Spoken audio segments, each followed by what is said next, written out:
changing of the guards. We changing out the frauds. I gave these lions heart like my name ended in 999.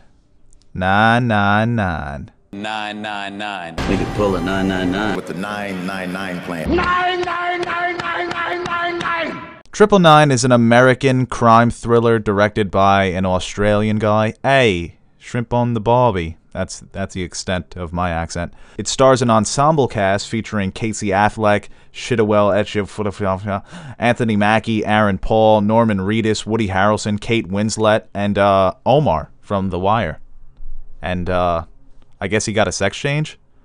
Jesus Christ, Omar. I mean, your boyfriend dies and you just go off the rails. 999, in my opinion, was a very good film. It has received mixed reviews so far from critics. I think it currently holds a 55% rating on Rotten Tomatoes. It's not the best film that you're going to see in 2016. It's not the worst film that you're going to see. It is a very good film for what it sets out to do.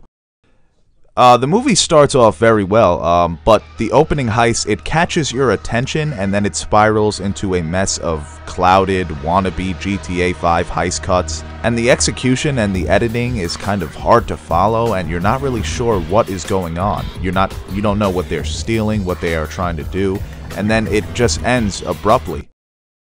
There's no clear intention or direction for the crew in progress.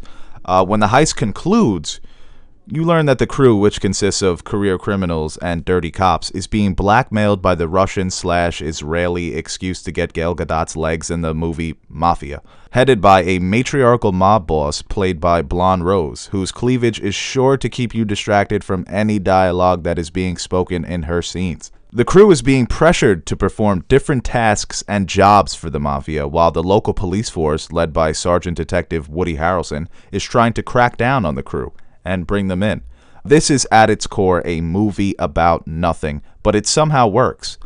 In this case, nothing is more, or at least suitable to make a good film. The nothing plot serves the film and gives it a sense of realism. The good cop, bad cop dynamic between the characters played by Casey Affleck and Anthony Mackie is the underlining plot of the film. The good cop that just wants to protect his city, and the bad cop that is taking advantage of his position to further his own gains. The two unwilling partners create a bond after suffering the horrors of the city that they are trying to protect. Although the relationship isn't given that much focus, I think that is one of the biggest problems in this movie. It doesn't have a central character or characters. It really exploits the ensemble cast to the detriment of the film. But I think that's what the nothing plot is here for. It's not really focusing on the characters, but it's focusing on the society. And I think it doesn't do it to the best of its abilities. I think it could have been done better. All of the characters but two begin the film with a moral conscience, but by the end of the film, they're all questioning their personal decisions and actions. The acting is very good, though. Anthony Mackie has the standout performance.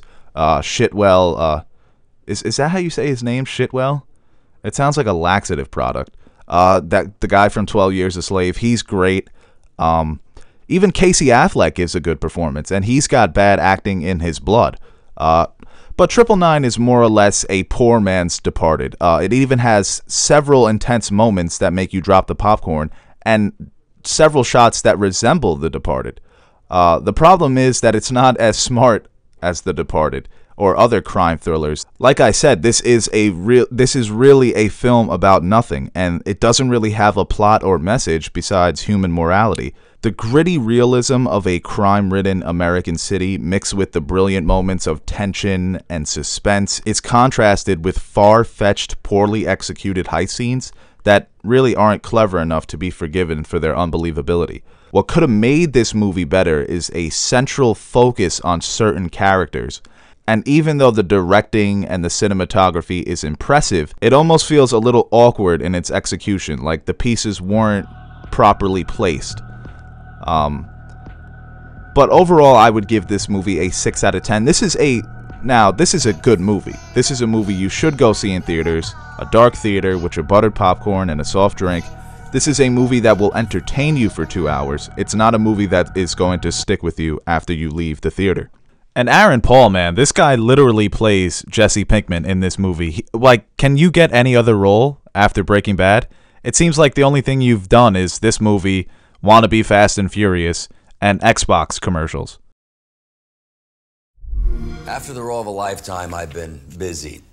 Busy doing the same fucking role in every movie, man. Come on.